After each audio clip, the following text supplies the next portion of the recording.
लाहौर में बाइक के ऊपर खवातीन से जो बैग छीनने की वारदातों का आगाज किया था वो ताहिर प्रिंस की तरफ। तो कोई कह रहा जी वो परसीन था, वो कोई कहता जी चोरियां करता, कोई कहता डकैतियां करता। यार खुदा का खौफ नहीं है इनको। जो बंदा चोर डकैत होता है वो काउंसलर होता है, जो चोर डकैत होता है वो गवर्नमेंट कॉलेज में पढ़ता है। अगर ताहिर प्रिंस को बदमाश बनाया है तो वो पंजाब पुलिस ने बनाया है। मुजावर पार्टी के एक शख्स का कत्ल भी हुआ था जिसमें ताहिर प्रिंस का नाम भी आया था। ये जो ताहिर प्रिंस की लड़ाई थी ना मुजावर पार्टी के साथ, वो लड़ाई जाती नहीं थी। पाकिस्तान में उनके ऊपर 50,000 से लेके 3, 4, 5 लाख रुपए, फिर 50 लाख तक इनाम रखा हुआ था। इन लोगों ने इस मामूली अटैक कर दिया। ताहिर प्रिंस ने अपनी सेल्फ डिफेंस में छुरी उठाई और इस बंदे को मारी और इसको लग गई। ताहिर प्रिंस को सुना है कि जब जेल पेश किया जाता था पैरों में भी बेड़ियां बांधी जाती थी, हथकड़ियां लगाई जाती। बेड़ियां, हथकड़ियां, वो इस तरह होता था कोई पता नहीं कुछ चंगेज खान को पेश कर रहे हैं। जस्टिस मुनीर शेख साहब थे तो वो कहते हैं जी ताहिर प्रिंस कौन है? तो उन्होंने कहा जी ये हैं ताहिर प्रिंस। वो खड़े हो गए, कहते मैं हूँ। कहते यार तुम्हारा नाम बड़ा सुना। तो उसने कहा कि अभी इधर ही इनकी हथकड़ी खोली जाए। उसने कहा जी कि हमारे पास चाबी नहीं है। वो हथकड़ी तोड़ी, अदालत के अंदर जस्टिस साहब के सामने उनको आजाद किया। पुलिस ने रास्ता रोका। उसने कहा कि कामल अली अलियागा को हार्ट अटैक हो गया है, भाई उसके घर के पास से ना गुजरिएगा, मर जाएगा वो। एक बहुत अफसोसनाक वाक़या पेश आया था 12 रबीउल अव्वल वाले दिन। मदरसे की छत के ऊपर बकायदा गन्ने लगा के स्टैंड पे लगा के फायरिंग की गई। ताहिर प्रिंस साहब को गोली लगी थी यहाँ 96 के वाक़ये में। जो 18 बच्चे मरे हैं, बड़े मरे हैं, उसका इंसाफ किसने करना है? वो किधर गए गुनहगार? आज सीसीडी बन गई है, रीओपन किया जाए केस।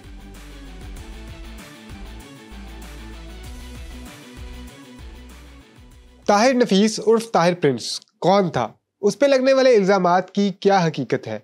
और वो कौन था जिसने ताहिर प्रिंस को जेल के अंदर कैमरा और बसंत मनाने के लिए सामान फराहम किया था? ताहिर नफीस के पुलिस मुकाबले की कहानी असल में है क्या? ये सब जानने के लिए आज के पॉडकास्ट में हमने दावत दी है ताहिर नफीस के भांजे सुहेल इब्राहिम को। सुहेल साहब, वैसे तो ताहिर प्रिंस के हवाले से हमारे जहन में बहुत सारे सवालात हैं, बहुत सारी चीज़ें आज तक हम सुनते हैं, बहुत बातें सुनते हैं, लेकिन उससे पहले हम चाहेंगे कि ताहिर प्रिंस बनने से पहले एक ताहिर नफीस जो बचपन के दिन थे उनके, वो कहाँ गुजरे और इब्तिदाई ज़िंदगी कैसी गुजरी, पहले ये बताएं, फिर हम बाकी ज़िंदगी के ऊपर आएंगे। बिल्कुल सही। ऐसा है कि ताहिर प्रिंस मेरे मामू थे। सही। और उनकी जो इब्तिदाई ज़िंदगी थी, पैदाइश जो थी, वो भाटी की थी। सही। अंदरून भाटी की थी। ठीक है। और वो वहाँ से वो एक विक्टोरिया स्कूल में पढ़ते थे। मेरी माँ और ये 5 बहन भाई थे। ठीक। ये वहाँ से ही उनकी परवरिश हुई है, वहाँ ही ये स्कूल में पढ़े हैं। उसके बाद ताहिर मामू जो हैं ये बिलालगंज में आ गए। ठीक। मलिक पार्क बिलालगंज। सही। तो वहाँ बचपन बाकी उधर गुजरा उनको। अच्छा, बहुत सारी बातें होती हैं इनकी स्टडी के हवाले से लेके, इनकी तालीम को लेके। कुछ लोग कहते हैं कि ताहिर प्रिंस जो है वो पढ़ा लिखा नहीं था, वो अनपढ़ थे। कुछ लोग कहते हैं कि ताहिर प्रिंस जो है वो उसने तालीम हासिल की जीसी यूनिवर्सिटी में पढ़ा, क्योंकि जिन तंजीम से उनका ताल्लुक़ रहा वो तो जीसी यूनिवर्सिटी की तंजीम थी। तो अब आप बताएं क्या हकीकत है? क्या वो वाकई अनपढ़ थे, पढ़े लिखे थे? क्या क्वालिफिकेशन थी उनकी? ताहिर मामू जो थे ना, उन्होंने मैट्रिक सेंट्रल मॉडल स्कूल से किया था। ठीक है। FA उन्होंने यानी कि इंटरमीडिएट जिसको कहते हैं, ठीक, वो उन्होंने इस्लामिया कॉलेज सिविल लाइन से। सही। ग्रेजुएशन उनकी और MA और ग्रेजुएशन यानी ग्रेजुएशन से लेके MA तक उन्होंने गवर्नमेंट कॉलेज से किया। ठीक है। रावियंस जो ओल्ड रावियंस है ना, उनके बानी हैं। अच्छा। इनके दोस्त है हामिद मीर साहब। अच्छा। वो क्योंकि आप वो साफ़ी हैं माशाल्लाह, उनका बड़ा नाम है। ठीक ठीक। आप उनसे भी बात करेंगे तो वो भी आपको बता सकते हैं। सही सही। तो मेरा ख्याल है वो मेरे से ज़्यादा अच्छे तरीके से बताएंगे कि वो पढ़े लिखे थे या अनपढ़ आदमी थे। सही सही। उसके बाद जब वो लास्ट टाइम इंग्लैंड में गए हैं तो वहाँ से उन्होंने 12 लॉ किया। ठीक है। वो MA LLB थे। अपना केस खुद लड़ते थे वो। ठीक है। अच्छा, अब हम आते हैं उन बातों की तरफ जो उनके बारे में की जाती हैं। सबसे पहले MEO कॉलेज की बात करते हैं कि MEO कॉलेज बहुत दोस्तियाँ थी उनकी, और वो जो एक मशहूर किस्सा बताया जाता है कि MEO कॉलेज की जो दीवार है जी, उसके ऊपर मोटरसाइकिल चला के, क्योंकि बाइकर थे और बाइक चलाने का शौक़ था उनको, तो MEO कॉलेज की दीवार के ऊपर मोटरसाइकिल चला के जो 5,000 का इनाम उन्होंने जीता था, ये वाकया क्या था? ये बड़ी पुरानी बात है। ठीक है। जब वो स्टूडेंट के दौर में थे, यानी कि स्टूडेंट थे, टीनेजर थे जी जी, फर्स्ट ईयर सेकंड ईयर के स्टूडेंट होंगे, तो शर्त लगा के उन्होंने MA कॉलेज की दीवार ना वो काफ़ी चौड़ी है, 13 इंच से या 18 इंच की दीवार है बिल्कुल, और उन्होंने एक साइड से लेके दूसरी साइड तक उस पर बाइक चला दी। सही। और 5,000 रुपये इनाम जीता। ठीक है। और वहाँ मेरा ख्याल है कि हज़ारों की तादाद में लोग इकट्ठे हो गए जिन्होंने क्लैपिंग की। वो सुना है कि बहुत मजमा था जिन्होंने ये आंखों देखा, हाल है कि बहुत मजमा खड़ा था। स्टूडेंट थे, प्रोफेसर थे या रोड पे जो आने जाने वाले लोग थे, वो सारा उन्होंने वो तमाशा देखा। उन्होंने वो बाइक चलाई उधर, उसके बाद उन्होंने पैसे दिए और उस वक्त के दौर में 5,000 का इनाम, 5,000, यानी कि बड़ी अहमियत थी उस वक्त।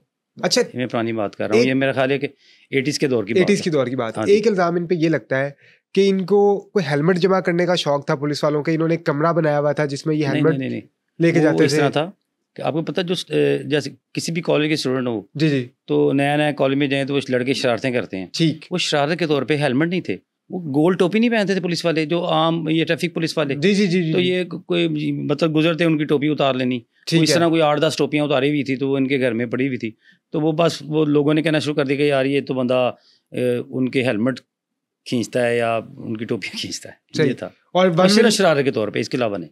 वन मिलिंग भी किया करते थे ये? हाँ जी, वन मिलिंग किया करते थे। अच्छा, इनके बारे में एक और चीज़ कही जाती है, इल्ज़ाम लगता है कि लाहौर में जो बाइक के ऊपर जो बाइक रेसर्स ने सबसे पहले बैग छीनने की, खवातीन से जो बैग छीनने की वारदातों का आगाज़ किया था, वो ताहिर प्रिंस की तरफ से हुआ था। ये बिल्कुल बेबुनियाद और गलत बात है।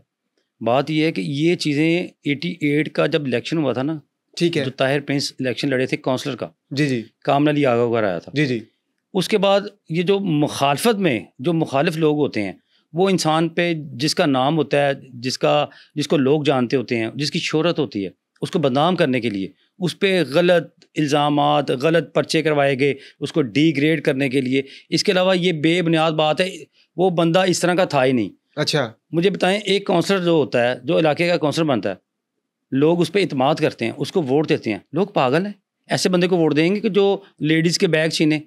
वो ऐसा बंदा काउंसलर बन सकता है? अच्छा, ये एक बात ये की जाती है कि जो उस दौर के इस तरह के लोग थे जो बदमाशी भी किया करते थे या जिनका असर और रसूख था, वो अपने इलाके में ऐसी कार्रवाइयाँ नहीं किया करते थे, अपने इलाके के लिए वो मसीहा होते थे। इस तरह की कार्रवाइयाँ वो दूसरे इलाकों में जाके किया करते थे। एक ना एज होती है जिसको हम टीन एज करते हैं, यानी कि शरारतें लड़कों के साथ मिलकर शरारतें की। लेकिन जब बंदा यानी कि थोड़ा सा एज उसकी ज़्यादा होती है, उसको सोबर होता है, उसको समझ आती है, वो अपने इलाके में एक बासर, एक शरीफ आदमी थे, सही बासर आदमी थे, लोग उनसे प्यार करते थे, वो लोगों की मदद करते थे, उनके साथ चलते थे। ये बिल्कुल गलत बातें हैं, ये बिल्कुल बेबुनियाद। मैंने कई यूट्यूबर्स और ये मैंने कई प्रोग्राम देखे हैं, एमी बोंगिया मारे होते हैं, उन्हें पता है नहीं किसी बात का। मैं सका बन जाऊँ, मेरे से ज़्यादा कोई, मेरा ख्याल है मैं घर का फ़र्द हूँ, मैं कई प्रोग्राम कर चुका हूँ, मेरे से ज़्यादा कौन जानता था उनको? बिल्कुल, आपका तो बहुत टाइम भी गुजरा। इलेक्शन की तरफ मैं आऊँगा। अच्छा, उससे पहले ये बताएं, कौन कौन सी ऐसी तंजीम थी, स्टूडेंट यूनियन थी जिनका ये पार्ट रहे हैं? ब्लैक ईगल का पार्ट रहे हैं, सही, ओल्ड राफियंस का रहे हैं। ठीक है, तो वो ब्लैक ईगल की कोई याद या कोई बातें अगर आप बताना चाहें? उनके जो ब्लैक ईगल के दोस्त थे, जी जी, यार उनमें मीर अब्दुल्ला साहब थे, अच्छा, अहसानुल्लाह बॉबी साहब थे, अपना मीर अब्दुल्ला वही थे जिन्होंने बुनियाद रखी थी ब्लैक ईगल की? जी, मीर अब्दुल्ला वही थे। और उसके बाद हुमा अली, जो आपके ये अपना प्रेस क्लब का इलेक्शन भी लड़े हैं वो, जी जी, हुमा अली, बड़ा नाम उनका, वो भी उधर थे। हाँ, अपना ताहिर प्रिंस साहब थे, अच्छा, फिर एक वो थे खान साहब होते थे, सुराब खान साहब, सही, कई नाम है इस तरह। ठीक है, अच्छा, अब हम आते हैं कि जो पहला FIR, ये पहला वाकया जो जिसकी वजह से जो है वो ज़्यादा नाम इनका सामने आया, हाजी बांका वाला वाकया था जी, वो क्या वाकया था ज़रा बताएं, और किस तरह जो वहाँ के मुजावर थे उनके साथ इनका? बात यह है कि ये जो ताहिर प्रिंस की लड़ाई थी ना मुजावर पार्टी के साथ, वो लड़ाई ज़ाती नहीं थी। अच्छा, वो लड़ाई इस तरह थी कि मामू के एक दो समझ लें या बड़े समझ लें, ठीक है, उनको बड़ा मतलब समझा जाता था हाजी बांका, ठीक है। हाजी बांका का मर्डर किया था मुजावर पार्टी ने, अच्छा, उनका आपस में कोई मामला था, ठीक है। तो जब उन्होंने मर्डर कर दिया तो उसमें ताहिर प्रिंस ऐसे गवाह थे, अच्छा, ठीक, ऐसे गवाह, उन्होंने गवाही दी, शहादतें दी, उनकी शहादतों की बेस पे उन्हें सजाए मौत हो गई जी, उनके 2 बंदों को सजाए मौत हुई थी। उसके बाद जब पीपल्स पार्टी की गवर्नमेंट आती है तो सजाए मौत से उन्होंने उम्र कैद में कन्वर्ट कर दिया। ये बुनियाद दुश्मनी की उधर से शुरू हुई है कि वो उन्होंने शहादतें दी थी, ठीक है, उन्होंने मर्डर किया था तो शहादतें दी थी ना, शहादतें हुई, सब कुछ हुआ तो उन्हें सजाएं हुई, ठीक है, ये वजह है दुश्मनी की। अच्छा, उसके बाद कहते हैं कि मुजावर पार्टी के एक शख्स का कत्ल भी हुआ था जिसमें ताहिर प्रिंस का नाम भी आया था। वो इस तरह था कि जो हाजी बांका था ना, उनके बेटे थे बाबर, ठीक है। अब जिसका बाप कत्ल हुआ है तो वो तो कहेगा कि मैंने अपने बाप का बदला लेना है जी। तो जब उसने ताहिर प्रिंस साहब को कहा कि जहाँ मैंने अपने बाप का बदला लेना है, मैंने इनको छोड़ना नहीं है, पहले उन्होंने समझाने की कोशिश की कि यार मैं अभी नया काउंसलर बना हूँ तो मुझे इस चक्कर में ना डालो तो यानी कि कानून के मुताबिक उन्हें सजाएं तो हो गई हैं, सब कुछ हो गया है, लेकिन उसके मतलब जुनून था। ठीक। वो चाहता था कि मैं अपने बाप का बदला दूं। उस सिलसिले में फिर जब ताहिर मामू को समझ आई कि यार ये बंदा तो वाकई बदला लेगा, इसने मारना ही मारना है, सही। तो उन्होंने खुद बचने के लिए उन्होंने वीज़ा लगवाया, दुबई चले गए। अच्छा। जब वो दुबई चले गए उसके बाद मर्डर हुआ, लेकिन शायद मुजावर पार्टी को नहीं पता था कि ताहिर प्रिंस बाहर चला गया है। ठीक है। उस मर्डर में उन्होंने ताहिर प्रिंस को एज ए यानी कि मशवरे की दफा लगी उन्हें थी। मशवरे की नहीं लगी थी, उन्होंने कहा कि इस बंदे ने गोली चलाई है। अच्छा। और जब उन्हें पता चला कि ये बंदा तो था ही नहीं इधर, ठीक है, उसी बेस पे तो उनकी जमानत हुई थी। हाँ। अच्छा, जब वो पाकिस्तान वापस आए थे उसी केस में गिरफ्तार हो गए थे। उसी केस में गिरफ्तार हुए जी। जब वो पाकिस्तान आए हैं, डिपोर्ट हुए थे, इंग्लैंड अच्छा। से डिपोर्ट हुए थे। इस असना में एक इन मुजावर पार्टी का एक कज़न था, बिल्कुल। मियां इजाज, जी जी। वो साउथ हॉल में वो कोई आमना सामना हुआ। हाँ, जरा वो वाकया तफसील में बताएंगे। वो गोश्त की दुकान थी, मार्केट थी, और वो क्या वाकया हुआ था जब इंग्लैंड चले गए थे मैं आपको ताहिर बताता हफीज? तो वो जब हाजी बांके के बेटे बाबर ने इनका मर्डर कर दिया, इनके भाई का मर्डर कर दिया, उस सिलसिले में जब यानी कि वो कत्ल का मुकदमा ताहिर प्रिंस साहब पे हो गया, ठीक है। ये दुबई से इंग्लैंड चले गए। जब ये इंग्लैंड चले गए तो वहाँ, क्योंकि ये पाकिस्तान आना नहीं चाहते थे कि जब मैं जाऊँगा तो वो मेरे ऊपर पर्चे, यानी कि मेरी गैर मौजूद में यहाँ पाकिस्तान में उनके ऊपर 50,000 से लेके 3, 4, 5 लाख रुपए था, फिर 50 लाख तक इनाम रखा हुआ था। अच्छा। जिंदा मुर्दा। अच्छा। यानी कि यहाँ पोस्टर लगे होते थे कि जो ताहिर प्रिंस को कोई इतला दे या गिरफ्तार करवाए उसे 50 लाख रुपए इनाम दिया जाएगा। अब जिस बंदे के ऊपर इनाम हो पाकिस्तान में, वो कैसे पाकिस्तान आए जब तक वो उसकी यानी कि कॉज स्ट्रांग नहीं होगी, या वो समझेगा कि यार अब मुझे जाना चाहिए। तो ये सरकारी तौर पे था इनाम या मुजावर पार्टी ने लगाया हुआ था? ये सरकारी तौर पे था। ये मुझे नहीं पता कि मुजावर पार्टी ने कहा था ये पैसे हमारी तरफ से आएंगे, लेकिन ये सरकारी, ठीक है, तौर पे था। सही। दूसरी बात ये है कि जब ये इंग्लैंड में रह रहे थे तो ये साउथ हॉल में ना एक तारिक हलाल मीट है, जी जी, शॉप है, मैं गया हूँ उधर, मैंने देखी है। अच्छा। बिल्कुल मेरी बात भी हुई थी उनसे, मैंने उनसे जब मैंने तारीफ कराया कि मैं ताहिर का भांजा हूँ, तो फिर उन्होंने मुझे तफसीलन बातें बताई सारी। क्या वाकया? ये जब वो हलाल मीट के पास से गुजरे थे या उस दुकान से कोई सौदा ले रहे थे, इस दौरान जो इनका कज़न था, ठीक है, उसका नाम था मियां इजाज, जिसका मर्डर हो गया। बड़ा जवान आदमी था, सुना, मैंने देखा तो नहीं, लेकिन सुना कि बड़ा जवान था वो। और उसके साथ वहाँ से फॉरनर थे, कोई काले शाले थे या गोरा था ये, तो इन लोगों ने इस मामूली अटैक कर दिया। अच्छा। यानी कि छुरियों से अटैक किया। ये बंदे ने, ताहिर प्रिंस ने अपनी सेल्फ डिफेंस में वो हलाल मीट से छुरी उठाई और इस बंदे को मारी और इसको लग गई, और ये बंदा मौके पे उसकी डेथ हो गई। सही। जो मियां इजाज था उसकी डेथ हो गई। उस सिलसिले में फिर ये तकरीबन 6.5 साल इन्होंने सज़ा भुगती वहाँ। फिर इनसे पूछा गया कि, यानी कि उम्र कैद हुई थी, फिर सज़ा भुगतने के बाद उन्होंने कहा 6.5 साल के बाद पूछा गया कि आप डिपोर्ट होना चाहते हैं कि या आपकी, यानी कि जमानत पे थे ये, कि आपकी जमानत मंजूर की जाती। इन्होंने कहा जी मुझे डिपोर्ट कर दे, मैं पाकिस्तान जाना चाहता। अच्छा। उसके बाद ये पाकिस्तान आ गए और गिरफ्तार कर लिया गया इनको। ये पाकिस्तान आए, मेरा ख्याल है ये 95 या 96 में आए हैं। ठीक है। जब ये आए हैं तो इनको गिरफ्तार कर लिया गया, यहाँ डिपोर्ट किया।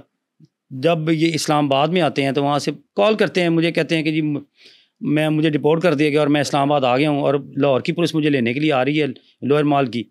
ठीक है। तो उस वक्त गवर्नर थे मियां अजहर साहब। अच्छा। तो क्योंकि ये पहले मेयर होते थे, जब ये मेयर थे तो मामू ताहिर जो काउंसलर थे, तो उन्होंने मुझे कहा कि मियां अजहर साहब से रब्ता करें, बताएं कि मैं डिपोर्ट होकर आ गए, तो यानी कि वो मेरे लिए कुछ करें, ये ना हो कि मुझे पुलिस मुकाबला करें रास्ते में या मेरा नुकसान करें। तो फिर मैंने मियां साहब से रब्ता किया और मियां साहब ने बहुत फेवर की। उसी फेवर की वजह से उनको जेल में मुंतकिल किया गया। जब ये उनको लेके आए हैं, मेरा ख्याल कोई शाम का टाइम था, मगरिब का टाइम था, तो जब ये वो गाड़ी से उतरे हैं प्रिजन वैन से, जब पुलिस वाले साथ, तो मैं सबसे पहले मैं ही मिला उनको। अच्छा। मैं अपना लोअर माल के बाहर खड़ा था दरवाजे पर, और मेरे साथ काफ़ी लोग थे, 200-250 बंदा था। तो सारे दोस्त भाई जो इनके दोस्त थे या कोई मेरे तलक वाले थे, हम मिले, फिर अंदर गए, बैठे, बातशात हुई। तो वेरी नेक्स्ट डे इनको जेल भेज दिया गया। अच्छा, जेल के बहुत सारे वाक़यात हैं, क्योंकि आपका चक्कर लगता रहता था जेल। सर मैं डेली जाता था। अच्छा। मैं कोर्ट लग पास जेल डेली जाता था, बल्कि मैं अभी आ रहा था आपके इधर चैनल आ रहा, तो मैं आपके ड्राइवर को बता रहा था कि यार मेरे तो बड़े चक्कर लगे यहाँ कोर्ट लग। सही। तो वो जरा जेल की क्या यादें हैं, कौन कौन से साथ और लोग थे जो कैद थे, जेल में थे, किस किस से आपकी मुलाकात हुई? जेल में ये कोठी लगे हुए थे। अच्छा। इनके साथ एक होते जुबैर खारी, ठीक है, बड़े अच्छे बंदे थे, मजाक के थे, सजाए मौत हो गए हैं। सिकंदर न्याजी होते थे। अच्छा। इनके साथ उस वक्त मजहर तिब्बी होते थे। सुहेल ज़िया भट्ट साहब होते थे उधर। फिर मन्नी गुजर होता था, अच्छा। अपना करीम पार्क का, ठीक है। इस तरह कई नाम है। हाँ, तो वो सुना है कि ये मेरी और सबसे मुलाकात होती थी उधर, अच्छा, डेली होती थी। सुना है कि ये और मदर तीबी छत पे बैठ के जी। लूडो खेला करते थे। लूडो खेलते थे, ताश खेलते थे जेल की छत के ऊपर बैठ और ये के। जेल मैनुअल के खिलाफ होता है वैसे कि जेल की छत पे कैदी को असल चढ़ने में दिया पता जाए? क्या चक्कर है, जब ताहिर मामू आए ना तो बड़ा नाम हो गया उनका। अच्छा आप अंदाज़ा लगाएं कि मैं तो उनका भांजा था, जी। मैं कोई गुंडा या बदमाश तो नहीं था, या कोई मेरा नाम नहीं था, या मैंने कोई मर्डर नहीं किए हुए थे। मैं जब उनकी मुलाकात के लिए जाता था ना, तो ये बड़ा दरवाज़ा खोल के ना मैं मेरी गाड़ी में अंदर गाड़ी लेके जाता था। अच्छा, आप अंदाज़ा लगा रहे, मैंने सिर्फ हॉर्न देना होता था, सही। तो बड़ा दरवाज़ा खुला और मैंने गाड़ी लेके अंदर चले जाना। और जब मैंने अंदर जाना, गाड़ी अंदर लगानी, वहाँ से जो सामान वगैरह मैं लेके गया हूँ, मुशक्ति बाहर आने, उन्होंने वो सामान उठाना, और मैंने बग़ैर मुझे मतलब कोई लाइनों में लगने की ज़रूरत नहीं थी, सिर्फ मैं ये कहता था कि मैं ताहिर प्रिंस का भांजा हूँ। तो वो जो भी ड्यूटी पे होता था वो मेरे हाथ पे निशान लगाते थे और मैं सीधा अंदर ड्यूटी से अच्छा, अंदर। क्योंकि काफी खुश शक्ल थे ताहिर प्रिंस और इनको फोटोग्राफी का बहुत शौक था, आप बड़े- कैमरा भी लेके गए थे वहाँ पे? मैंने कैमरा इनको दिया था, इन्होंने जेल के अंदर तस्वीरें बनाई थी। मोबाइल इनके पास से 3 मोबाइल थे, कैमरा था, अच्छा, ताश थी, फिर मुझे याद है कि बसंत थी, बसंत थी। मैंने जी, जी। गुड्डी, डोर, पतंगे, पता नहीं, मैंने बड़ी चीज़ें इनको अंदर, मैं सुबह सुबह जाके दे के आया, इन्होंने अंदर बसंत बनाई जेल के अंदर? जेल के अंदर। उस वक्त ना मीडिया इतना ज़्यादा स्ट्रॉन्ग नहीं था, मीडिया से मुराद के अखबार थे, जी जी, चैनल्स वगैरह, इस तरह उधर सोशल क्या मीडिया देखते- नहीं था। सोशल मीडिया नहीं था, सही सही। तो वरना पता नहीं कितनी हाईलाइट होती बात उस वक्त। फिर मैंने जब गुड्डी, डोर वगैरह इनको दी, इन्होंने बसंत, नहीं बड़ा शोर मचा कि ये ताहिर प्रिंस ने अंदर जेल के अंदर बसंत बनाई। उसके कुछ अरसे बाद मेरी कुछ शादी हो गई, तो मैं अपनी शादी पे, मेरा ख्याल है कि उसको कोई 27 देगे लेके गया, जो पूरी जेल में खाना खिलाया सबको, हमने वलीमे का अच्छा। खाना खिलाया ताहिर मामू ने अपनी तरफ से। सही है। तो बड़ा प्यार करते थे मेरे साथ, मेरे मामू थे वो, मेरे दोस्त थे, बड़ा प्यार करते थे। अच्छा, फिर वो जेल से बाहर आने की कहा बताएं कि कैसे जमानत कैसे हुई इस केस में? वो इस तरह हुआ था कि जस्टिस मुनीर शेख थे ठीक है। हाई कोर्ट में, जी जी। तो जब इनको ना अदालत में पेश किया गया, इनके ना 1 माह के बाद, पूरे 1 माह के बाद ज़मानत हो गई थी। जब ये अच्छा। इंग्लैंड से रिपोर्ट हो गया ना, 1 माह के बाद ज़मानत हो गई थी।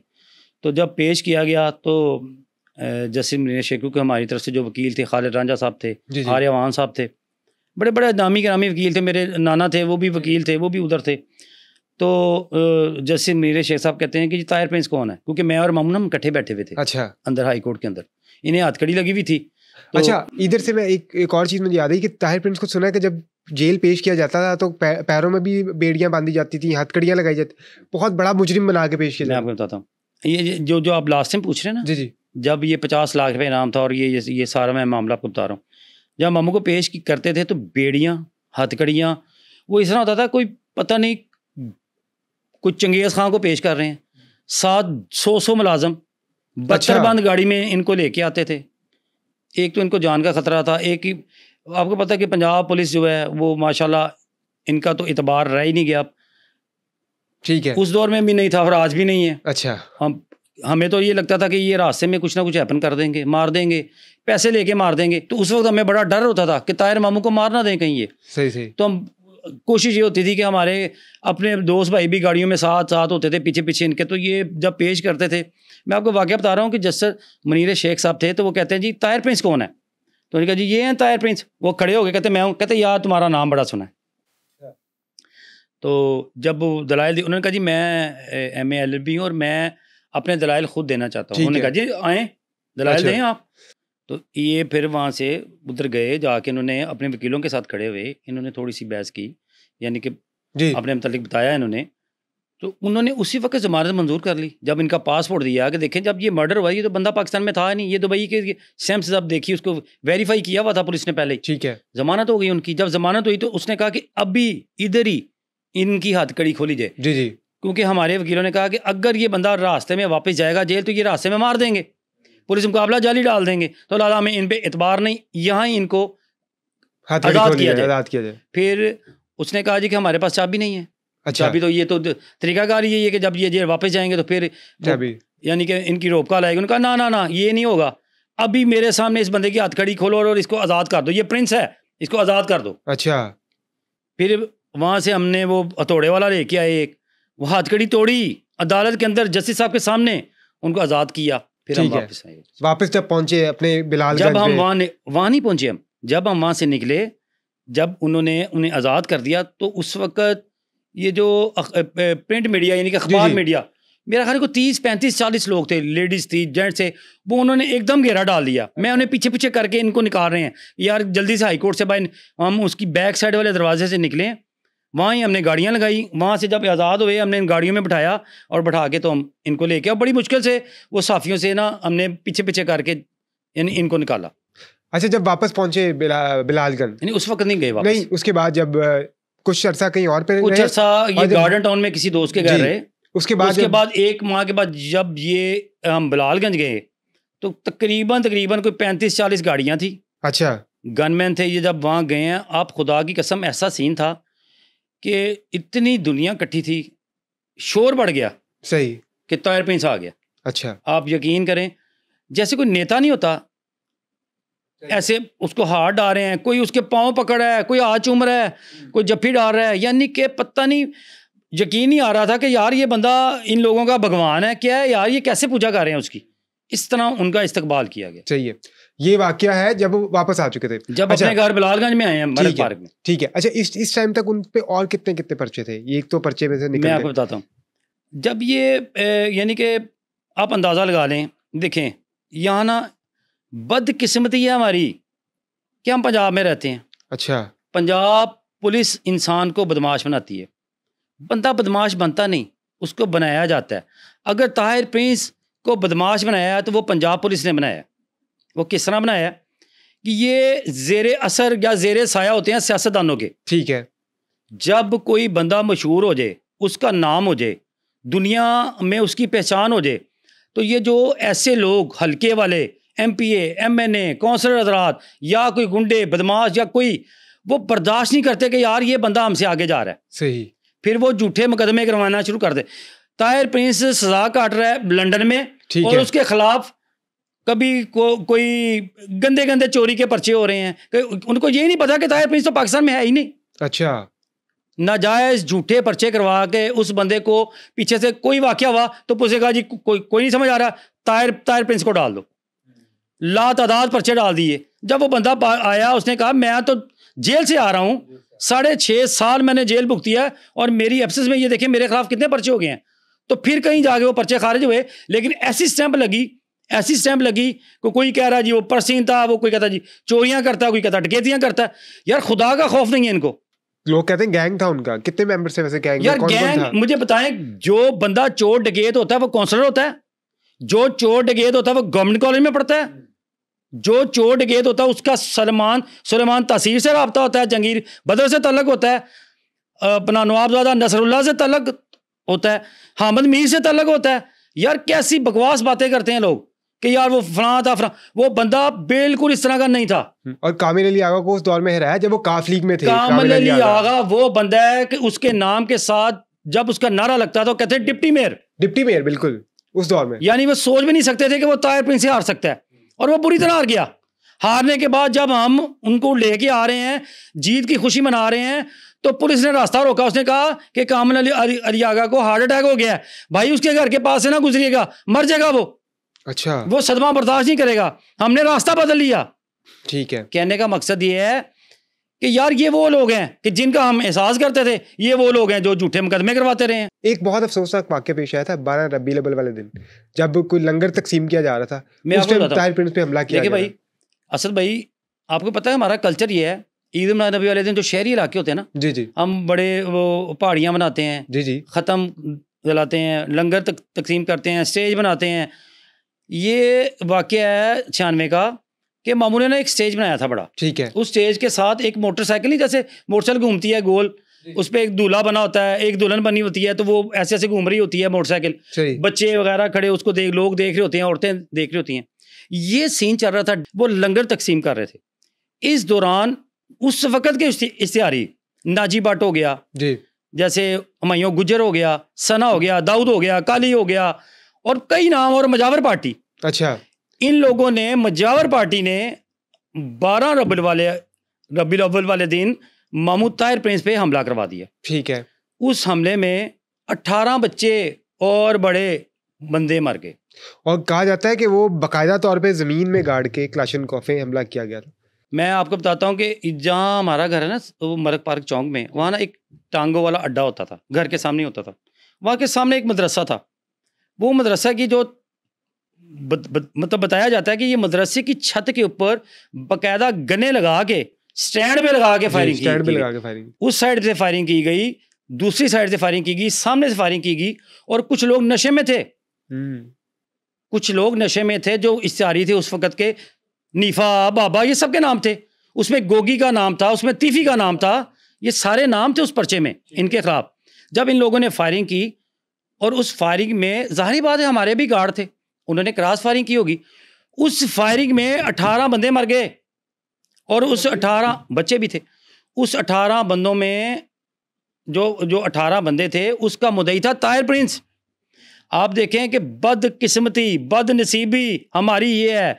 उस वक्त ये सबसे बड़ा वाकया ये था। और टारगेट था ताहिर प्रिंस, और वो बहुत मौजूदाती तौर पे बचे थे। वो जरा ताहिर प्रिंस साहब को गोली लगी थी यहाँ, वो छू के गुजर गई, अल्लाह ताला ने बचा लिया उनको।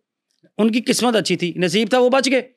लेकिन जब ये बच्चे मरे, मैंने वो सीन अपनी आंखों से देखा है, खुदा की कसम, वो आप देख नहीं सकते। इस तरह जैसे खून पड़ा हुआ था, जैसे बकरा नहीं ज़िबा किया होता, और कई बकरे ज़िबा किए हो, खून ही खून, और बंदे तड़फ रहे हैं। और 96 बंदे जख्मी थे, 96, जिसमें से कई सीरियस थे और कई उसके बाद मर गए हैं। मेरे जो नॉलेज में है, जो मेरे इल्म में है, वो 34 बंदे मरे हैं टोटल। अच्छा। लेकिन वो 18 बंदे मौके पे मरे हैं, और बाद में वो लोग जो नहायत सीरियस थे वो आहिस्ता आहिस्ता मरते गए। ठीक है, इस एफआईआर का क्या बना? इस एफआईआर में मुद्दई थे ताहिर प्रिंस। ठीक है। ये जो पंजाब गवर्नमेंट है ना, ये जो पंजाब पुलिस है, नाअहल है ये अपनी नाअहली छुपाने के लिए इन्होंने ताहिर प्रिंस का मर्डर कर दिया, उसे जाली पुलिस मुकाबले मार दिया, ये 18 कत्ल छुपाने के लिए। अच्छा, कहा जाता है कि जो पुलिस मुकाबला है, मैं उसकी तरफ आता हूँ, कोई खातून भी शामिल थी इसमें, कोई खातून का मामला भी था, कोई एक्ट्रेस थी कोई? यार भाई, वो एक्टर सी, मैं क्या नाम बताऊं, उसका कोई मामला, कोई तल्लक वास्ता था ताहिर प्रिंस के साथ। ठीक है। कोई दोस्ती सी, जो भी था। ये आबद बॉक्सर को कबूल नहीं था, आबद बॉक्सर शायद उसको पसंद करता था, उसको ये काबिल कबूल नहीं था कि ये ताहिर प्रिंस के साथ इसका तल्लक है। उसने अपनी खार निकालते हुए, ये यानी कि इस तल्लक को लेके अपनी खार निकालते हुए उसने मेरे मामू का मर्डर किया। अच्छा, ये जो पुलिस मुकाबला हुआ, उस टाइम ताहिर प्रिंस कहाँ मौजूद थे? कहा जाता है कि पीसी होटल में मौजूद थे, वहां से उनको बुलाया गया, वो सारा वाकया क्या जरा बताइए। मैं आपको बताता हूँ। देखें, ये बात है 22 फरवरी, ठीक है, 1999, यानी कि 1999। ये 22 फरवरी वाले दिन बाद है, पीर का दिन था, मुझे आज भी याद है। ठीक है। हम ना पतंगबाजी कर रहे थे अपनी छत पे, तो मामू को हमने फ़ोन किया कि आ जाएं, पतंगबाजी पेचे शेचे लगा रहे हैं। तो कहते मैं आ रहा हूँ घर से। उस वक्त वो रहते थे कैलवरी ग्राउंड में। अच्छा। तो उन्होंने कहा जी मैं आ रहा हूँ, बस नहा धो के आ रहा हूँ। थोड़ा टाइम गुजर गया, यानी कि शाम होने लग गई, तो फिर इनको फ़ोन किया कि मामू अभी तक आप आए नहीं। तो उन्होंने बताया कि मैं बस निकल पड़ा हूँ घर से। ठीक है। शाम हो गई, वो नहीं आए। दोबारा जब रब्ता किया तो उन्होंने कहा यार आप लोगों ने ना खाना शाना नहीं खाना, आपने मेरे साथ खाना खाना आज। अच्छा। और मुझे कहते हैं कि अब तेरे पास शॉट है, निकर शिकर है, तो हमने ना स्विमिंग पूल चलना है, तो वहाँ स्विमिंग करते हैं उधर। सही।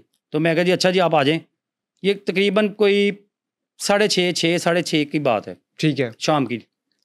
तो ताहिर साहब नहीं आए, ताहिर मामू नहीं आए। अच्छा। तो उसके बाद हमने समझा कि शायद कोई बिजी शिजी हो गए हैं। हमें नहीं पता था कि उनके साथ क्या वाकया होने वाला या हो गया है। ये ताहिर प्रिंस वहाँ स्विमिंग कर रहे थे। इन्होंने मेरे बड़े मामू जो टोटो है ना, अंजुम नवीद, उनको कॉल की कि उधर आ जाओ, मैं इधर हूँ तो इधर आ जाओ, फिर इकट्ठे हम घर वापस आ जाएंगे, खाना शाना भी खाएंगे और घर वापस आ जाएंगे। इस असना में ये स्विमिंग कर रहे थे। इब्रार शाह, इंस्पेक्टर था इब्रार शाह। ठीक। ये वो बंदा है जो कॉलेज दौर में ना, गवर्नमेंट कॉलेज में, ये मामू ताहिर प्रिंस से मांग के कपड़े पहनता था। ताहिर भाई ये शर्ट बड़ी अच्छी है, ये पैंट बड़ी अच्छी, यार मुझे मुझे आप देंगे, मैंने फलाने फंक्शन पे पहनी। ये इस लेवल का बंदा था। और इसके साथ ये इसको यानी कि छोटे भाइयों की तरह प्यार करते थे। आप मेरी बात समझ रहे हैं ना, कि यानी कि क्या स्टाइल होगा इस बंदे का। ये बंदा उधर आया, इसने कॉल किया, इसने कहा कि हमारा डीएसपी है आशिक मार्थ, पता नहीं एसएचओ था या डीएसपी था, रावी रोड उस वक्त था, या पता नहीं कहाँ था वो। उसने कहा जी कि उसकी गाड़ी नॉन कस्टम पेड गाड़ी आपके एक दोस्त हैं आसिम, ठीक है, मियाँ आसिम, उसने पकड़ ली है। वो इंस्पेक्टर हैं anti corruption, anti car lifting, ठीक है, उन्होंने कहा हाँ, एंटी कार लिफ्टिंग, उन्होंने कहा जी उन्होंने गाड़ी पकड़ ली है, अगर आप उनको फ़ोन कर दें या उनको कह दें कि यार हमारी गाड़ी, यानी कि ये ना हो कि वो गाड़ी बंद कर दे और गाड़ी मिले ना, तो आपकी मेहरबानी ज़रा कह के गाड़ी रिलीज़ करवा दें। इन्होंने कोशिश की, उस वक्त आपको पता जैज़ वगैरह इनका नेटवर्क इतना अच्छा नहीं था, इन्होंने कॉल की, उससे रब्ता नहीं हो सका, तो उन्होंने कहा जी आप हमारे साथ चलें। ये कह के वो लॉन्ड्री के रास्ते से आए हैं और इन्होंने एकदम ना जफा डाल दिया उसको, ताहिर मामू को। इन्होंने अपने आप को छुड़वाने की कोशिश की है। इब्रार शाह ने ताहिर मामू के बाजू पे गोली मारी है, लेफ्ट बाजू पे गोली मारी और हड्डी टूट गई है। ये सारा सीन रिकॉर्ड हुआ है, रिकॉर्डिंग में आया है ये सारा कुछ। उधर पीसी होटल वहाँ, क्योंकि लॉन्ड्री के रास्ते से ये बाहर पार्किंग में आते हैं, वहाँ से उसने गाड़ी में उठा के फेंका है और ये बदामी बाग ले गया। अच्छा, वहाँ आबिद बॉक्सर के साथ रब्ता हुआ है। आबिद बॉक्सर इनको ले गए हैं बदामी बाग, जहाँ ट्रेन की लाइनें हैं, वहाँ कोई जगह बनी हुई है, वहाँ ले जाके आबिद बॉक्सर ने मारा है। आबिद बॉक्सर ने 2.5 फुट के फासले से 24 फायर मारे हैं क्रैशन के छाती पे। आबिद बॉक्सर साहब तो कहते हैं कि मेरा ताल्लुक नहीं है, वो बिल्कुल झूठ बोलता, वो गलत कहता है। देखिए मेरी बात सुने, हमें इंसाफ चाहिए। देखिए ना, जस्टिस, हम भी पाकिस्तानी हैं। ताहिर प्रिंस मामू का नाजायज़ कत्ल हुआ है, नाजायज़ मारा गया उनको। यार मेरी अपील है प्राइम मिनिस्टर से, मेरी सीएम पंजाब से है मरियम नवाज से, आपने सीसीटीवी बनाई है। आपका केस भी चला था इस मामले में, जरा वो बताइए। यार हमारा केस चला है, सारा कुछ हुआ है। उसमें कुछ पुलिस अफसरान ने इनको ग्रीन चिट दी है। अच्छा। वहाँ कोई पता नहीं एसपी कलियार साहब होते थे। मुझे तो ये नहीं समझ आती कि एसपी साहब आपने मरना नहीं है, एक बंदे का मर्डर हुआ और आप आबिद बॉक्सर को और इब्रार शाह को बचाने के लिए आपने झूठ पे मबनी लिखा है कि ये मुकाबला असली था। ये सरासर जाली मुकाबला था। इन्होंने बिल्कुल जाली मुकाबला किया है, इन्होंने जाली मुकाबला करके मारा है। हमें इंसाफ चाहिए। देखिए मेरी बात सुने, जुल्फकार अली भुट्टो, उनका केस इतने साल के बाद रीओपन हुआ। जी। उसके बाद आरब बिंटर साहब का हुआ। यार हम अपना केस रीओपन करना चाहते हैं। मुझे ये बताएं कि 96 का वाकया हुआ है, 96 के वाकये में जो 18 बच्चे मरे हैं, बड़े मरे हैं, उसका इंसाफ किसने करना है? वो किधर गए गुनेगार? आज सीसीडी बन गई है, रीओपन किया जाए केस। आज आबिद बॉक्सर ने मेरे मामू को मारा है, ताहिर प्रिंस को नाजायज मारा है, उसके ऊपर ऐसे केस नहीं थे कि उसका पुलिस मुकाबला किया जाए, जाती रंजिश पे मारा गया है, उस केस को रीओपन किया जाए। मुझे पता चले कि यार ये बंदे वर्दी की आड़ में नाजायज झूठे मुकाबले कर रहे हैं, इन्होंने बिल्कुल नाजायज झूठा मुकाबला करके मारा है। अच्छा, वो 96 वाले तो बहुत सारे ऐसे किरदार हैं जिनका पुलिस मुकाबला हो चुका है। भाई पुलिस मुकाबला किधर हुआ है? वो तो वैसे ही जारी थे। असल मुल्ज़म कौन है? असल मुल्ज़म मुजावर पार्टी है। असल मुल्ज़म मेरे मामू को मारने वाला आबिद बॉक्सर है। हमें अभी तक इंसाफ नहीं मिला। ठीक है नाज़रीन, सुहेल इब्राहिम साहब हमारे साथ मौजूद थे। आपने इनकी बातें जानी, हमने ताहिर नफीस के बारे में वो बातें जानने की कोशिश की जो सवालात आपके जहन में हैं या मेरे जहन में आते हैं या हमने सुन रखे हैं। तो इन्होंने अपना मौक़िफ़ जो है वो हमें बताया। अगर इस हवाले से कोई अपना मौक़िफ़ देना चाहता है तो हमारा प्लेटफॉर्म उसके लिए भी हाजिर है। बहुत शुक्रिया।